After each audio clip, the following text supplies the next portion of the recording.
कि अहमदाबाद, अहमद कौन है? फैजाबाद, फैज कौन है? अलाहाबाद, अलाहा कौन है? मियापुर, मियां कौन है? बताइए मेरे को आप।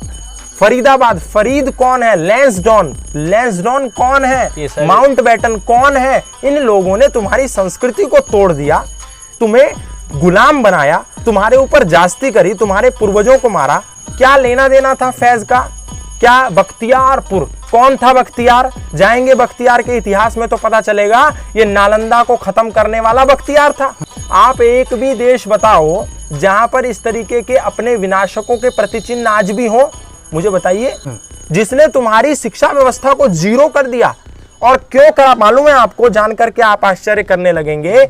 बख्तियार बहुत बीमार पड़ गया, और जब बीमार पड़ गया, कोई वैद्य, कोई हकीम, कोई इस्लाम को मानने वाला हकीम उसका इलाज जब नहीं करा पाया, तो किसी ने कहा कि नालंदा के एक बहुत प्रसिद्ध वैद्य हैं, जो वहां के अध्यापक भी हैं, आचार्य राहुल भद्रसेन, आप उनको बुलाओ, उनके पास जाओ, उनसे अपना इलाज कराओ, आप ठीक हो जाओगे 100%। उसने कहा अच्छा, लेकिन वो कट्टर मुसलमान बख्तियार खिलजी, उसने कहा बुलाओ, कौन है? आचार्य राहुल भद्रसेन। आचार्य गए, बोले तुम्हें मुझे ठीक करना है। बख्तियार ने कहा, उसने कहा जी कर दूंगा, लेकिन उसने कहा एक शर्त है, मैं पक्का मुसलमान हूं, तेरी दी हुई कोई दवा खाने वाला नहीं हूं, तुझे मुझे बिना दवा खिलाए ठीक करना है, और नहीं कर पाया तो तेरी खैर नहीं, तुझे तो मौत का ग्रास बना दूंगा। उसने कहा कर दूंगा, कोई दिक्कत नहीं। बख्तियार को कह दिया, कमिटमेंट कर दिया आचार्य राहुल भद्रसेन ने। उसने कहा ये कुरान ले लो, और कुरान को इतने पन्ने रोज पलटने हैं तुमको, मतलब इतने पन्ने रोज पढ़ने हैं। पढ़ता था बख्तियार रोज, धीरे धीरे ठीक होने लगा, ठीक होने लगा।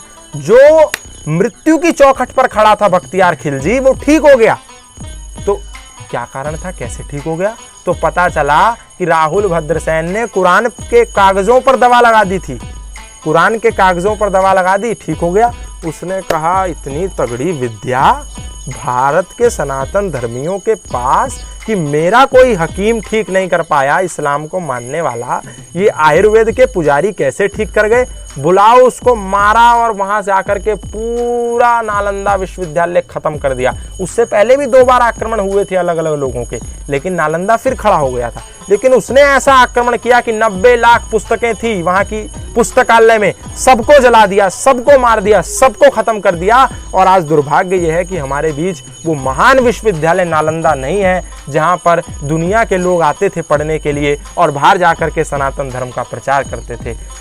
और उन लोगों के नाम पर यदि हमारे भारत में बख्तियारपुर नाम का शहर है, तो हमें मर जाना चाहिए, इससे बेहतर कुछ नहीं हो सकता। और उसके बाद भी लोग कहें कि बख्तियारपुर को दूसरा नाम देने से क्या होगा, अहमदाबाद को दूसरा नाम देने से क्या होगा, अकबर रोड को दूसरा नाम देने से क्या होगा, फैजाबाद को दूसरा नाम देने से क्या होगा। तो मैं उन लोगों को कहूंगा थोड़ा पढ़ लें कि ये लोग कौन थे, कौन था शाहजहां, कौन था मुराद, कौन था औरंगजेब, कौन था हुमायूं, कौन था अकबर। क्या महाराणा प्रताप आज नहीं रो रहे होंगे?